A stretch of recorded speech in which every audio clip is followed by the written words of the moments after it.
Assalomu alaykum aziz obunachilar, kanalimizga xush kelibsizlar. Bugun sizlarga tarozisiz osongina uy sharoitida pirog tayyorlaymiz. Bizga 4 dona tuxum, 2 piyola shakar kerak bo'ladi. Masalliqlarimizni solib yaxshilab vinchik yordamida aralashtirib olamiz. 2 piyola qatiq solamiz. Kefir, ya'ni uy qatig'i yoki kefirdan foydalansa bo'ladi. Ko'rib turganingizdek, piyolamizning razmeri shunaqa. Hamma piyolalarimizni bir xilda qilib shu masalliqlarni solamiz, o'lchab solamiz piyolada. Mana ko'rib turganingizdek, 1 piyola o'simlik yog'i, yarim piyola o'simlik yog'i soldim. Shuni o'zi yetadi. Endi masalliqimizni yaxshilab aralashtirib yuboramiz. Aralashtirib olganimizdan so'ng, endi ketidan elangan unimizni solamiz. 4 piyola un ketadi. Men hozir 2 piyola un solib, yana aralashtirib olaman. Yaxshilab aralashtirib olganimdan so'ng, qumonlari ketgandan so'ng, yana 2 piyolani solib aralashtiramiz. Tez va oson tayyor bo'ladi. Agarda kimda pirogi o'xshab chiqmasa, mana shu retseptda tayyorlab ko'ring. Bittada o'xshab chiqadi. Hech qanaqa tarozisiz uyda piyolada tayyorlanadigan retsept albatta.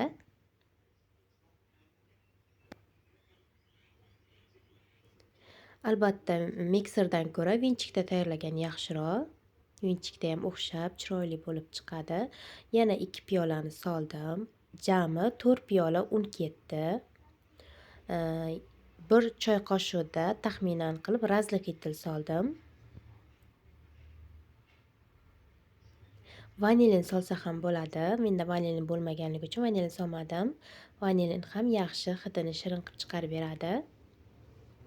Endi yaxshilab aralashtirib olamiz.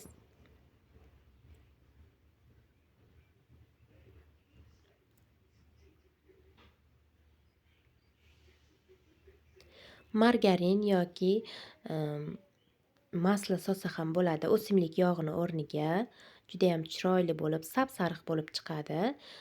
Menda margarin bo'lmagani uchun o'simlik yog'i soldim. O'simlik yog'i ham juda ham yaxshi, hidsizdan solish kerak.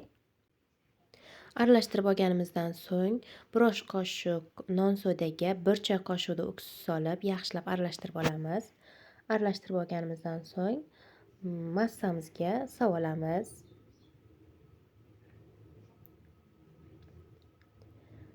Sovaganimizdan so'ng, uksusni tepaga olib qo'yib, massamizni yana aralashtirib olamiz. Yaxshilab tepadan pastga qaratib, ehtiyotlik bilan aralashtirmasa, pirogimiz o'tirib qolishi mumkin. Endi 1 piyolacha xamirdan olib qo'yamiz. Men kakao qo'shdim. Xohishga qarab o'zini pishirsangiz ham bo'ladi. Men ozgina kakao qo'shib pishiraman deb ozgina 1 piyolaga oldim.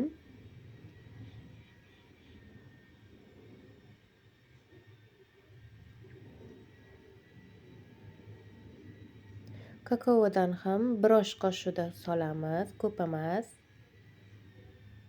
Yaxshilab aralashtirib olamiz. Endi listimizga sovolamiz xamirimizni. Yaxshilab yoyib olganimizdan so'ng, yaxshilab yoyib olib, hamma chetlariga yoyib olib, o'sha kakaovali xamirimizni qoshiq yordamida soldim. Taxminan qilib, siz xohishingizga qarab gul qilib bezatishingiz mumkin. Men shunaqa qoshiq yordamida solib, cho'p yordamida gul chiqarib qo'ydim oddiy qilib. Duxovkamizga 160-170 gradusga 35 yoki 40 minutga qo'yib, past olovda pishirib olamiz. Men gaz pechida pishirib oldim. Ko'rib turganlarimizdek, yumshoq bo'lib tayyor bo'ldi. Men issiqligida kesganligim uchun ozgina ajralishi qiyin bo'ldi. Albatta, ozgina yaxlagandan keyin kesishim kerak ekan, lekin ichlari shunaqangi yumshoq, shunaqangi mazali bo'lib chiqdi. Albatta, siz ham shu retseptda tayyorlab ko'ring. Juda ham yumshoq, juda ham mazali. Farzandlarim bir kun yoqolmasdan yeb qo'yishdi. Agarda sizga retseptimiz yoqqan bo'lsa, albatta kanalimizga obuna bo'ling va bir dona like tugmachasini like bosishni unutmang. Sizlardan like va kommentariy kutaman.